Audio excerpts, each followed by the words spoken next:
Welcome students.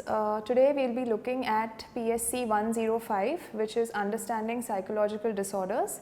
This is your DSC paper for your TY semester 5.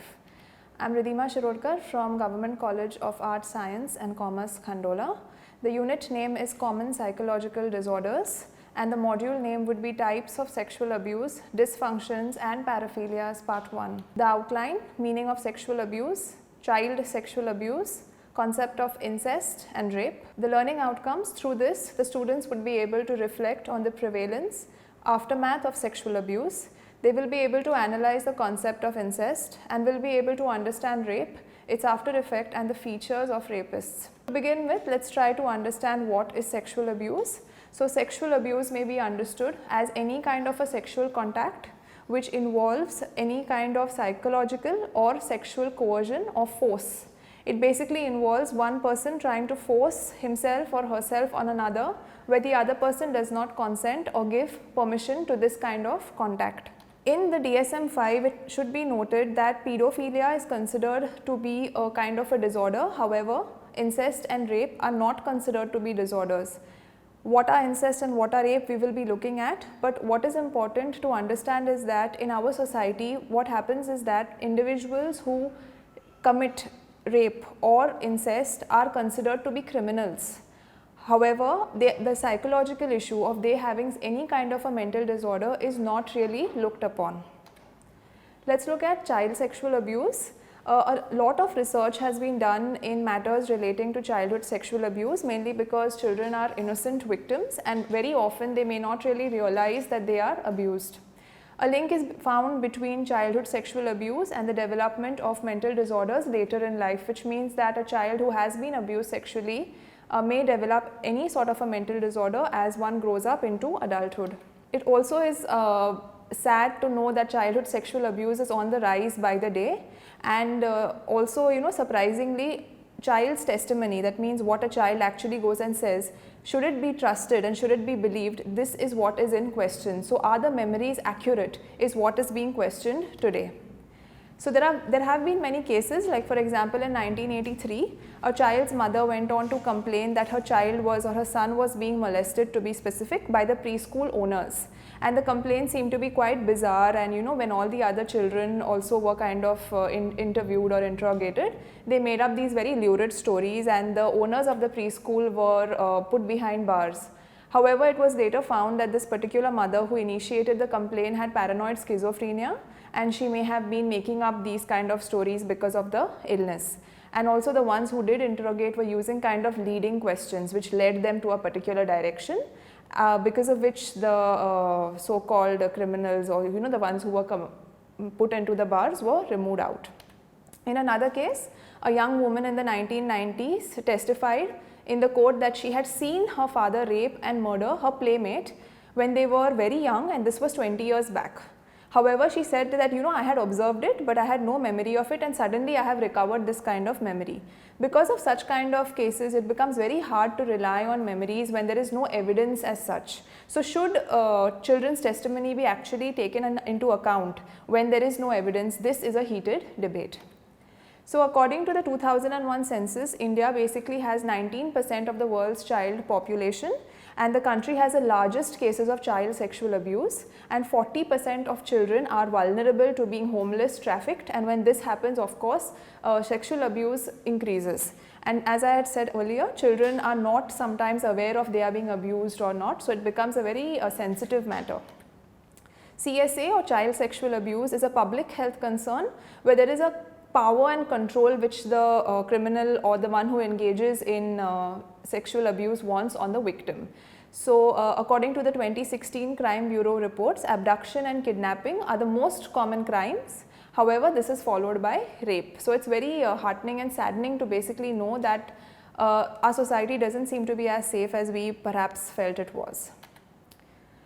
Also, what happens is that the victim, the child or anybody who is going through any sort of a sexual abuse may actually keep quiet and not report this, may not report it to a friend or even a very close family member because mainly they are afraid or they are embarrassed to do so. And sometimes even when you go and report these cases to family members, they may ignore it, they may neglect it, and they may kind of try to convince the child that this has not happened, because they are more concerned about the reputation of the family, and the family izzat will be at stake and things like that. So within India, there are many organizations like Arpan, Tulid in Chennai, and even in Goa, there are organizations like ARZ, that's Anyay Rahit Zindagi, which try to help women and generally children and victims who are being abused as children or even at a later stage of life. Of course, children who have been sexually abused have a high likelihood of developing various sort of mental disorders like fear, anxiety, substance abuse, and also they have a very high rate of suicide-related thoughts. They may also show behaviors that range from sexual aversion, where they do not want to talk about sex or anything related to sex, or sexual promiscuity, where they may have multiple sexual partners and may engage in risky sexual behavior per se. So, they go to extreme stages. Let's now look at incest. Incest refers to culturally prohibited sexual relations between family members, like a brother or a sister or a parent and a child. So basically in some cultures, they used to marry off a brother or a sister or someone very closely related by blood, so that the royal blood would not be contaminated. This started basically in Egypt at one point of time. However, it is seen that children born out of incest tend to have some sort of mental or physical problems, mainly because the recessive genes get passed on to the particular child. The mechanism for avoidance of incest is basically when children who are brought up and reared together, they often do not tend to have romantic relationships with one another. And this was seen with Israeli children who are not actually related by blood, but they were brought up in the same area and in the same community. They hardly had any sort of romantic relationships or romantic feelings to one another, because they consider themselves as brother-sister kind of a bond, because they have been together for so long. Incest is more common in our society than it actually gets reported, because of course the victims are very, very reluctant to report such kind of things. And brother-sister incest is the most common form of incest, which is followed by father-daughter incest. Some incestuous child molesters have pedophilic sexual arousal patterns. However, there is a difference between incest and pedophilia. We will understand this better later on. A large number of incest offences are against girls. While pedophilia, there is, both girls and boys may be victims. So what is pedophilia, we'll be looking at more in detail. Further, the incest offenders may offend one or few children. So what happens is that if I'm having an incestual relation with somebody, it will not be with many children, it may be just with one or two. But with pedophilia, there may be many victims. The 2007 case of Joseph Fritzl basically got a lot of attention, because this was happening in Austria, where Joseph Fritzl had kind of kidnapped, you could say, his own daughter, eldest daughter, and kept her in the basement of his own house. He had made the basement a soundproof room, and for 13 to 14 years this girl was being raped by her own father, and she bore around 7 children in the basement, and her own mother, who was on top, had no idea about this. The father had forced her to write a letter that she had joined a cult. So when one of the babies was very sick, the daughter requested the father to take her to the hospital, and that's when the nurses and doctors found the story a little fishy, and the entire thing was, it came up. So this was when incest basically became a topic of debate. Now let's look at rape. As we all know that rape is a very serious and a very common crime which is happening off late. But what exactly is rape? Rape may be described as sexual intercourse that occurs under actual or threatened forcible coercion of one person on another. Okay, so there is a force over here, and there is a sexual intercourse where the penis and the penis is inserted into the vagina. So when we talk about such terms, we need to be understanding that we are studying and this is a part of our life, so there is no need to feel embarrassed or shy about these things. So according to the National Crime Record Bureau, that is NCRB in India, it's basically reported that there are 77 rape cases on an average per day in the year of 2020, okay. So per day, and this is lower than in 2019. So imagine the number of cases that were there per day in 2019, which is very, very sad. So what is statutory rape? Statutory rape is a sexual activity with a person who is legally underage, even though the person is consenting to it. And sexual assault refers to acts which are other than rape, where there is a sexual contact by force, but there is no intercourse per se, and this includes things like groping, fondling, things like that. So previously rape was considered to be a sex crime. However, in the 1970s, some feminists came up and said that this is not exactly a sex crime, it is a kind of a crime of aggression where there is a need to dominate and assert some sort of a power. From the victim's perspective, if you see, they do not consider it a sex crime, of course, it is just a violent activity and there is no pleasure felt for the victim at all. It is however seen that, you know, generally the rape has some sort of a sexual motivation because the rape victims generally tend to be women in their teens and 20s. The elderly people, where there are crimes, you know, there are other kind of crimes on elderly because they are more vulnerable, but rape happens to be generally seen, research suggests that, you know, early teens, 20s, when the woman is still in her youth. Rapists also, when you interview them, they kind of cite some sort of a sexual motivation for their actions.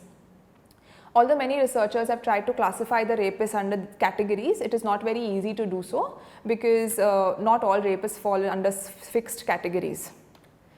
What happens to the victims? A lot of things happen to the victims. There is PTSD, there is post-traumatic stress order. They may try to block these events. They may get these recurrent flashbacks of the event. They may blame themselves. And also there will be a negative impact on the relationships that they are having with their partners. They may, male victims, you know, rape, it does not happen only to females. It can happen to males also, and the male may face things like depression, anxiety, anger, loss of self-image. Also, there is a concept of victim precipitated rape which says that, you know, the woman wanted this. She was dressed in a very you know, sexually provocative fashion. So when these kind of statements are being said against the woman, or the victim I should say, it causes a different kind of psychological damage. Rapists generally tend to be under 25 years, they are married, they come from low SES, that is socio-economic status, and they generally have past criminal records. However, there is a new classification of rapists called as a date rapists. These are men who are very young, very charming, generally tend to belong to a very high or middle socio-economic status. They do not have any past criminal record, they are very hostile in nature and seem to be very detached. They may take the victim out for a date, a drink, and the victim is quite intoxicated. That is when the particular act takes place. Rapists who are in prison currently, they seem to be more impulsive in nature and they engage also in antisocial behavior. It must be noted that these people, or the ones who engage in rape, have short tempers. They may lack intimate relationships, though they have wives, they cannot form that bond with the wife, and generally are very insensitive to social cues. They don't realize a woman is saying no. They also have very poor communication skills. They may also maybe you know, appraising a woman's no to a yes. They cannot perceive what a woman is trying to say, and many rapists may have additional paraphilias like exhibitionism, sadism, voyeurism. We will be looking at paraphilias in the next module. These are the references for this particular topic. I hope it makes sense to you all. Thank you.